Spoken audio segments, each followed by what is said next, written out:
Hello guys, I am Whitetaker and my partner Anwar will be presenting to you about the seller in Whitetaker cases. Enjoy the video.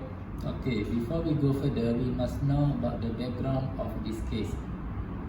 Lee Beckley Fakas, the former chairman of one of the largest private mortgage lending company, Taylor Bin and Whitetaker, was convicted today for his role in a more than $2.9 billion fraud scheme that contributed to the failure of Colonial Bank, which is one of the 25 largest banks in the United States in 2009. Fakas was guilty for one count of conspiracy to commit bank wires and securities fraud, 6 counts for bank fraud, 4 counts for wire fraud, and 3 counts for securities fraud.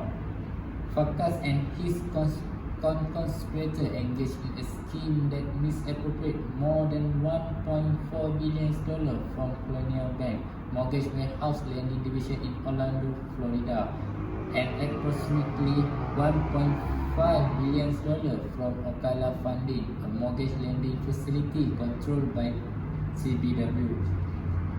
Fakas and his co-conspirator misappropriated this money to cover CBW operating expenses. The fraud scheme contributed to the failure of the Colonial and CB company.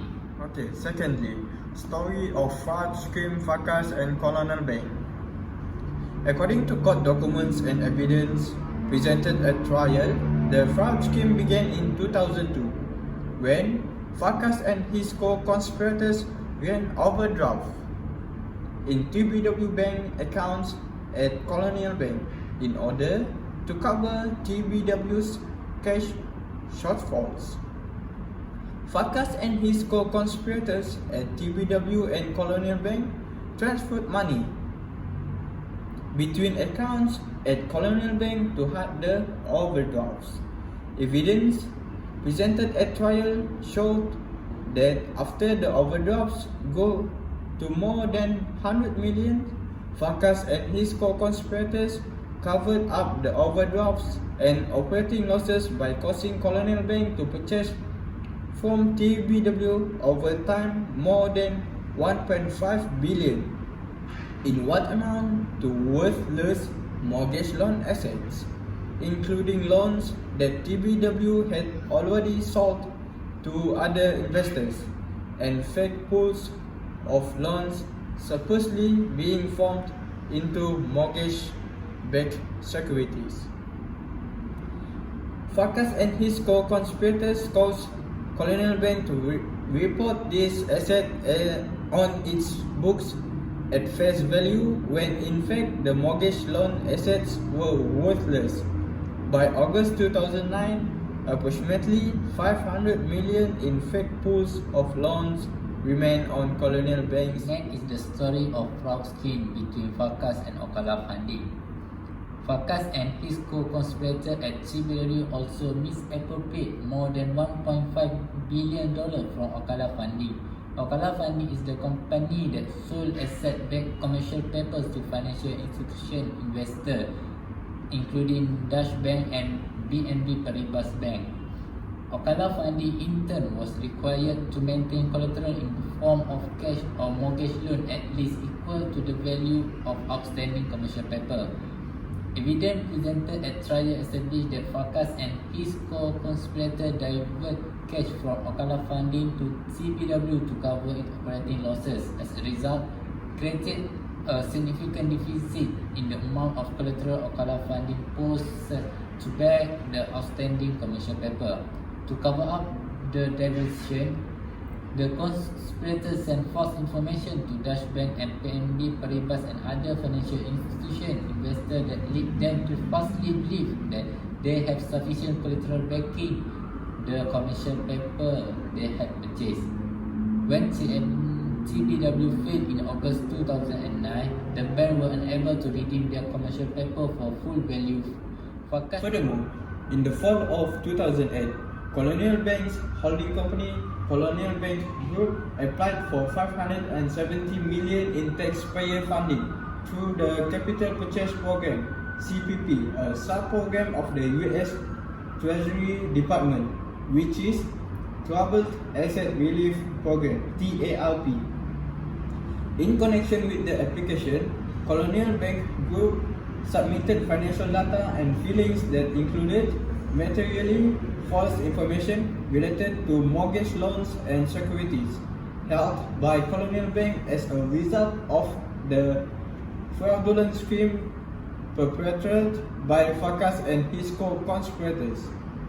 Colonial Bank Group's TARP application was conditionally approved for 553 million contingent on the bank raising 300 million in private capital. Fakas and his co-conspirators falsely informed Colonial Bank Group that they had identified sufficient investors to satisfy the TARP capital contingency. Fakas and his TBW co-conspirators diverted 25 million from Okala funding into an escrow account and falsely represented that the money was on behalf of capital raised investors. Fakas and his TBW co-conspirators caused Colonial Bank Group to issue a false and misleading financial statement to the Securities and Exchange Commission (SEC) regarding overstated assets for mortgage loans that had little to no value that Fakas and his co-conspirators caused Colonial Bank to purchase. Okay, so we go to the principle that CBW not follow. As we know, the company is located in the US, so they must follow generally accepted accounting principle (GAAP) as their guideline in running a business. The fraud scheme occurs because they do not follow or fulfill the GAAP. Here I will mention two principles that they not follow. First is full disclosure principle. There are many things to be disclosed, such as in the picture, maturity, non-monetary transaction, motive, merger and acquisition, contingent asset and liability, related party disclosure, auditors, accounting standard, and materiality. But I will emphasize on two things, which is motive and contingent asset or liability. The rationale behind the full disclosure of motives is that the accountant and higher management of any organization do not get involved in malpractice, money laundering, or manipulation of book of account. Also, when an outsider has full information about loan creditors, debtors, and director, manager, shareholder, etc., it will be easy to form an informed judgment and opinion about the organization. Next is for contingent asset and liability are those asset and liability which are expected to materialize in the near future and the outcome of which depend on certain conditions. Okay, for example, if there is a lawsuit is in process and the company expects to win it in the near future, it should declare this lawsuit and winning amount as contingent asset in the footnote. However, if the company to lose this lawsuit, it should declare this lawsuit and winning amount as a contingent liability.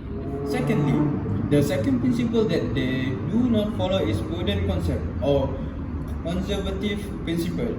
This is a key accounting principle which makes sure that assets and income are not overstated and provision is made for all known expenses and losses, whether the amount is known for certain or just an estimation.